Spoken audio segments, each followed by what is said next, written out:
It is a roller coaster of stress, emotion, finances, but it can be really effective and really useful. And it's just about deciding which way you want to go. And there are pros and cons to each of those options. So when you're looking between, or do I choose a franchise that's already established? Do I find a mentor? Do I go into a partnership, or do I just go it alone?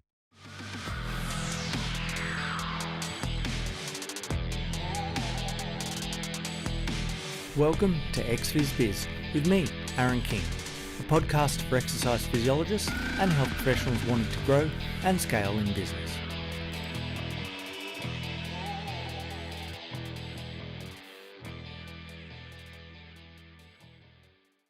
Deciding which way to go in business is a question that we ask ourselves when we're starting out, and even in the early stages of business when you're really trying to get a handle on things and ramp it up, and things aren't happening the way that you expected to, because that's just what happens in business. It is a roller coaster of stress, emotion, finances, but it can be really effective and really useful. And it's just about deciding which way you want to go. And there are pros and cons to each of those options. So when you're looking between, or do I choose a franchise that's already established? Do I find a mentor? Do I go into a partnership, or do I just go it alone?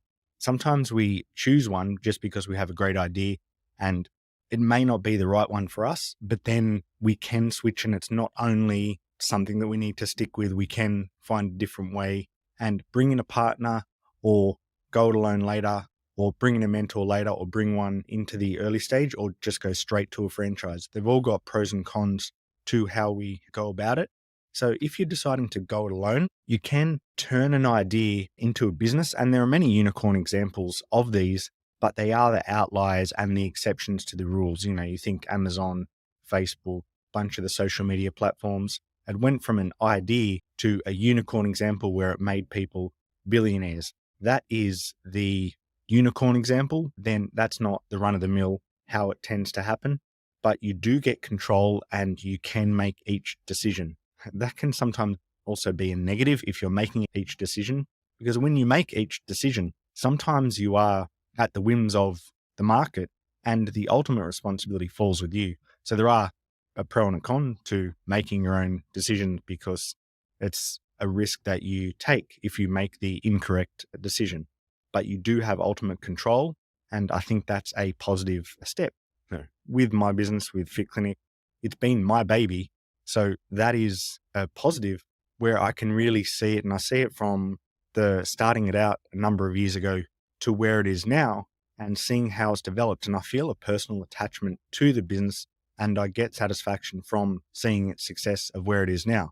That can also be a negative, because if anything happens, if any of your clients, members, or potential clients say something that you don't like, or make a request that you can't achieve or you don't think is effective for the direction that you want to go, you sometimes take those things personally. So I'd probably say that's the negative, that if it's your baby, you tend to take things very personally, even though it's business and you should separate them along the way. So you can have ultimate profit share as well. So if it's your business, well, you get 100% of the profits. You also take 100% of the risks, the stress, and the responsibility. The other main benefit of going it alone is often that the startup costs are a little bit lower. So if you're going into a franchise or going into an established business, your startup costs are going to be higher. And I'll get to the advantages and disadvantages of that in a moment. But you can start on a shoestring budget, so to speak, if you are going it alone. Like, for example, I started off in a commercial gym and I rented out a space. So I utilized the equipment of the provider there, and there was a relationship that worked for a number of years, and everything was all amicable. I just moved beyond that, because that was the ultimate goal, and everything was fine and above board. But I started off with lower costs and I rented out space in a commercial facility, and there were pros and cons to that as well. You obviously don't have ultimate control of your space, but your overheads are a lot lower. So I started with my own time, which didn't cost much. I didn't really pay myself much, if at all, very early on. I even subcontracted to other businesses while I was doing that as well, that were looking for part-time subcontractors. So it worked out well in that sense as well. So your lower starting costs can be useful to people if you don't have a lot of cash in the bank, or you're not willing to take that risk and responsibility of the larger options. But the cons are that you're on your own. The hours, pay, ultimate risk and responsibility falls with you. You tend to start out as the lowest paid employee for a period of time, often for a long period of time for some people. You work the longest hours because the risk and responsibility falls with you. So if someone's not around, well, you probably need to pick up I don't want to say pick up the slack, because it's not to suggest that people around you are slack, but just if there's a gap, you need to fill the gap. So the hours, and while it sounds beneficial to say, oh, you can choose your own hours, when you're starting out, you're probably not choosing your own hours. You're basically working from very early in the morning to very late at night for some people. Other people don't. And it's not that everyone does, but it is quite common to work longer hours than if you're an employee or you're working for another business, or you choose a franchise option that have these things set in place that you can skip ahead a few years. Without your experience, without having business experience in the specific area you're going into, the odds are stacked against you. You're more likely to fail in business if you're going it alone.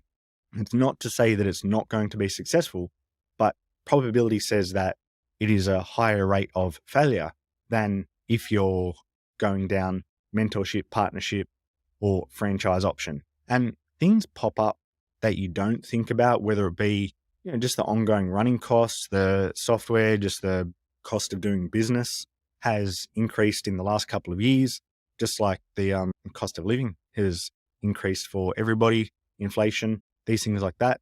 Super goes up 0.5%. All of these things that you may not have thought about a couple of years ago that just happen, or business develops and then you need to acquire new products, new software, more people, more overheads at the end of the day that you didn't always think about it. Because there is a roller coaster of switching between borderline failure to success, failure to success. And it's so, because you've obviously got all your eggs in one basket when you start, and then you diversify as you get a little bit more growth, but it takes time to do that. So that can be a con, that you've got to ride the roller coaster and believe in yourself before it gets to a period of success that you can sustain, and the baseline of how things are running, basically the bill can be paid, and it takes a while to get to that. But if you're going down the franchise route, there are going to be some pros and cons to that as well. Typically, you should be choosing a franchise that has a proven track record of success. There is, or has been in the news, some larger franchises, often in the food and shopping center type industries, have given the area a really bad name because they've done things appropriately and they've looked after themselves and not really looked after the franchisees. But I would expect that's the exception, and you basically just need to look at what franchise you're going down and make one that works for you. So you would be acquiring one that has a proven track record of success. So you can basically skip to year 3 to 5 or more straight from the outset, because you can get the support and technical expertise in your area. So you've always got a mentor, always got the support, and it comes built into the package. Because at the end of the day, some people will go, look, I want to go alone, so I have 100%. And say, for example, if your business gets to a point that turnover is $200,000, and I'm just talking about the turnover, well, if you have 100% of that, then it's $200,000. But if you can jump on board a franchise and your running costs might be 10 to 15 to 20% extra. So let's just take 20% as the high-end example. Well, if you have 80% of a business, if you get to year 3, 5, or further straight away, you might be running at a successful rate of, say, $500,000 turnover. So you can have 80% of $400,000 turnover, or 100% of 200,000. So basically you're growing the pie, even though you have a smaller percentage of the pie. So you just need to look at it that way if that's something that you want to go down to. Having 80 or 90% of a larger operation and a better operation that gets more profit, more turnover. Obviously, profit's what you want, not necessarily turnover, but that was just the example that I used. So often you can have 80 to 90% of a profitable business rather than 100% of a less successful business, because at the end of the day, you can still have more in your pocket, still grow a little bit more, whether that's being able to pay yourself a living wage sooner, or whether it's a case of just being able to reinvest and help more people along the way. However you want to go about it, there are some pros to doing that. So, because the groundwork and the trial and error is done, because trial and error is pretty expensive to do and tends to cost more than you expect and take a lot longer than you expect if you're going it alone. But again, some people want to do that and that's fine. But with the franchise, it's more expensive up front, but perhaps the costs are lower in the long run, like the example that I used before, because the trial and error is taken away. Not to say that there won't be any errors, because the market can change. And like in the last couple of years, we weren't expecting a pandemic, which has really put a spanner in the works, so to speak. But it can be better in the long run because you take away most of the trial and error, so you can get to success quicker. You can have a clear exit plan if you're going down the franchise route, because you can sell success if it's successful and you want to exit because either you don't like the industry anymore, or you see it at a peak and then you want to go down a different route or sell it, or so you can expand into a secondary franchise of the same. Whatever way it is, you can sell success, because there's going to be further examples of that being successful and all the other within the same brand being successful. So you get to basically start a few years in advance. I did mention before about the higher failure rate of going it alone. There is a lower failure rate in franchising. And you might be able to choose more than one franchise option. Like there might be multiple tiers in a franchise, whether you're choosing a satellite clinic, for example, or whether you're choosing a full clinic with all its own equipment and things like that. For example, a Fit clinic, we've got options that are lower tier where you're partnering with a commercial facility, or you choose a higher tier franchise option where everything is your own and you have full control and a full facility running from day one. But not everybody can choose the higher tier, because it is confronting and can be costly to begin, even if I would say that the success rate is higher and you would more likely make that back and get to a break-even point sooner. But I can only say that from the outside, because I know what it's like on the inside and I've done it before. When you're choosing a franchise, you can have access to the network of your franchisees, so of your franchisor rather. So you'll be able to gain access to the network, access to resources, and a lot of things will work out cheaper. Like for example, we've got Fit Clinic Strength Co., which is our equipment brand, and it's going to be cheaper than buying it from the market, even with the discount. So with a Fit Clinic facility, you get access to our equipment and everything like that as well. So you get access to the network. My mentors are involved in it as well. So you can grow quicker and get access to the network of the professionals that you're working with that have spent time and money to get access to that network. But there are some cons when going down that route as well. Can be very expensive to set up and does seem daunting, even if I did mention that it can be profitable earlier. There are ongoing fees for support, for marketing, for things like that to use the brand. Again, but sometimes people can choose and go, look, I'd rather have 90% of a very successful facility rather than 100% of one that's maybe successful or maybe not. Not all franchises are created equal as well. So you do really need to investigate what approach and what one is right for you if it's a direction that you want to go down, because some of the larger ones, especially the shopping center, food related ones, snack related ones, have given the industry a bad name, but there are many great ones out there. So moving on to mentorships or partnerships, these sort of sit somewhere in the middle of what you're doing, because you have someone to share both the stress and the finances, as well as bounce ideas off. But you have to confer with someone before making the decisions.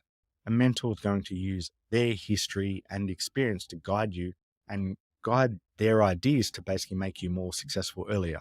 And if you're choosing a mentor, it's not always time-based. Like for example, if you've got a surgeon or a specialist, you're paying for the experience. If someone can give you the advice and the appropriate advice and make you profitable and make it valuable, they could give it to you in 2 minutes, but they've obviously spent 20 years to get it down to be able to give you the right advice in 2 minutes. So it's about the value that you're getting from it rather than the time.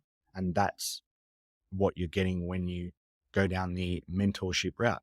So you pay for the experience and guidance and the value, not just the time, because regardless of the time, as long as you're getting the value from paying the costs of the mentorship, just like any service, you don't need share time for money, as long as you're getting the value out of it. You can basically learn quickly from others' mistakes and successes, because at the end of the day, it's going to work out cheaper than your own trial and error if you have the right mentor for your level. So the one that you choose just needs to be right for you, sort of done what you want to do, and maybe even a few steps ahead. It doesn't have to be the most popular one on social media or the one that you get advertised to and you see all the time doing big things, because they might be so far removed from where you want to be that they're not right for you, even though they're right for other people. A mentor is going to help you set your goals and give you accountability. Just like with your clients, knowing that you have to catch up, check in, or review, and you're paying a fee for that means you're more likely to do it. And at the end of the day, if people pay more, they're actually more likely to do more. And you probably find that with your clients as well, that the ones that pay more probably do more work. A mentor is going to help you develop your skills and accelerate your progress, give you confidence and problem solving skills as well. And at the end of the day, having someone that understands you, because it's lonely in business. You don't always have someone to share the ideas, share your trials and tribulations.